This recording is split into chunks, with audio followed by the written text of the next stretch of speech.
I will do it. And we set a date, which was 1 week after our wedding. And we loaded her trailer with what little I had and what little she had. And we came up Route 1 to New York. And we stayed. And you brought her right to the island of Manhattan. Yep. Where'd you stay the first night? I don't remember, but she remembers. I walked into a bar and talked to the bartender. I said, I want a beer. I said, now, you know the neighborhood better than I do. Where can I get an apartment? He said, 4th floor, 121. That's where we went. Resourcefulness has always been my strength, more than anything else. I think all of your kids are resourceful. Okay, that's what we did. So we stayed there and we rented a I think it was 321 21st Street. Whatever it was. 4th floor walk up. And that was just great. She got a job at B. Altman. I went to graduate school at CCNY. I lasted 1 semester. I said, why am I doing this? Why do I want to get into advertising? This is bullshit. I'm a good salesman. So I went to an employment agency and said, what have you got for sales? I'm a good salesman. So they hooked me up with a company that sold eye drops. That lasted 2.5 years. That was terrible. I found out about a job with a company that sold blood containers. Really? I want that job. Well, wait, you told me the story about why you wanted that job? Because you sold blood or you gave blood. No. I just thought, because I could visualize my blood going in a glass bottle and somebody fucking dropping it. Right. Glass bottle, wow, it'll bounce. I said, I want that job. Yeah, but you had told me that you had gone and you got paid $25. Oh, I did, in New Orleans. And that Absolutely, was one of the influences that you got in, that you had gone to 2 separate blood donation 6 places. weeks apart. Yep. No, I did that. What was the time frame they gave you? 8 weeks? It was supposed to be 8 weeks? What? It was supposed to be 8 weeks apart. You had to wait 8 weeks. Yep. And then instead you went every 6 weeks. You got. No, I went every 5. You went every 10 weeks. So you were gonna. Yeah.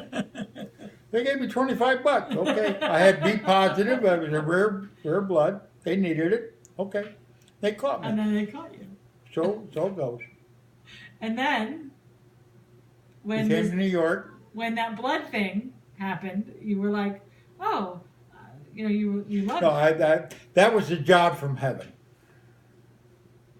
And it really was. And then you started Columbia Biologicals after that. Well, there's a lot involved. I got fired. You know about that. I'm like you. I find fault with my supervisors. And the only way I can correct that is to run my own fucking company. And you want to talk to the boss, talk to me.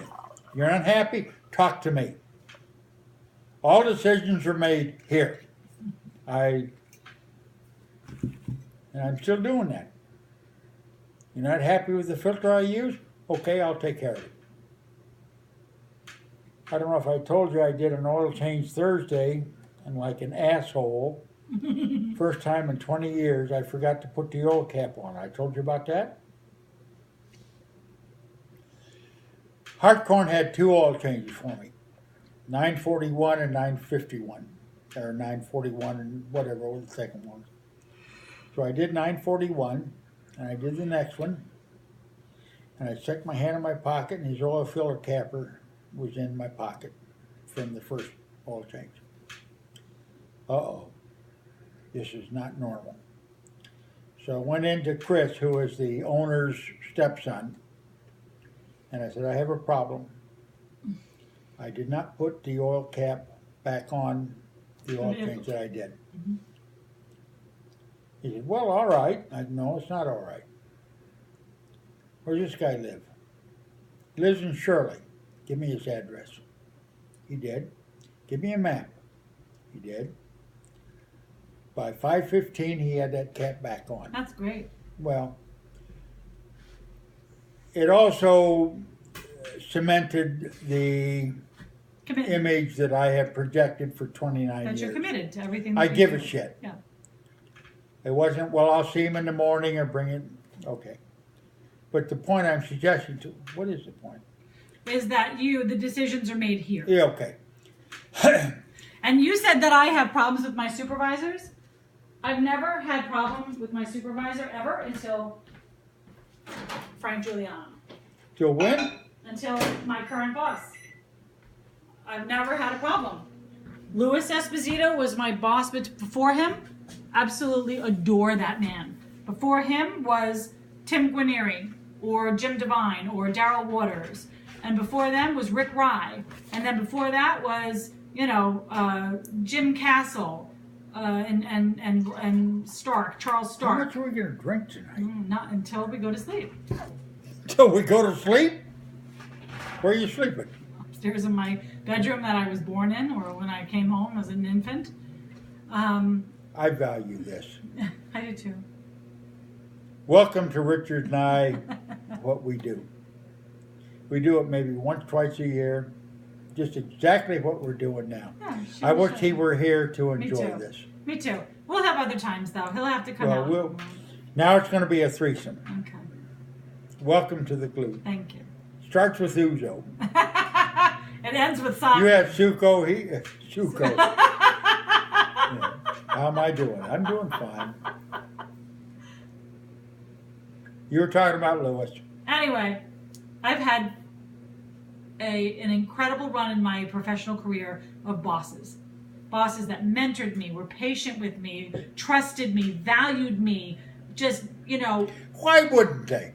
well, You're a good worker. This guy, Frank, has got other ideas. And that's Well, is okay. the problem his or is it yours? Both. It's both. It's mine and his. No, I'm not sure of that. No, it's my problem, Dad. I got to figure it out. And I told you, I spoke with him. Well, I spoke with him this week, and we had our bi-weekly meeting, and then it was only like a half hour long. I needed to go over so many things with him, so I scheduled another meeting with him in the day through his assistant. And when we sat down, we were talking, and he seemed to be very calm. And I thought, here's a really good time. He has a lot to do. I mean, his job is no small potatoes. I'm not saying that. And I sat with him, and he actually took the time to say, we were done talking about all business matters. He said, is there anything else you want to talk about? And he said that to you. Yep. And I valued that. He's an executive. Yes. He's not a bad guy. I understand. And I said to him, yes, there is. I said, I'd like to talk about us. And he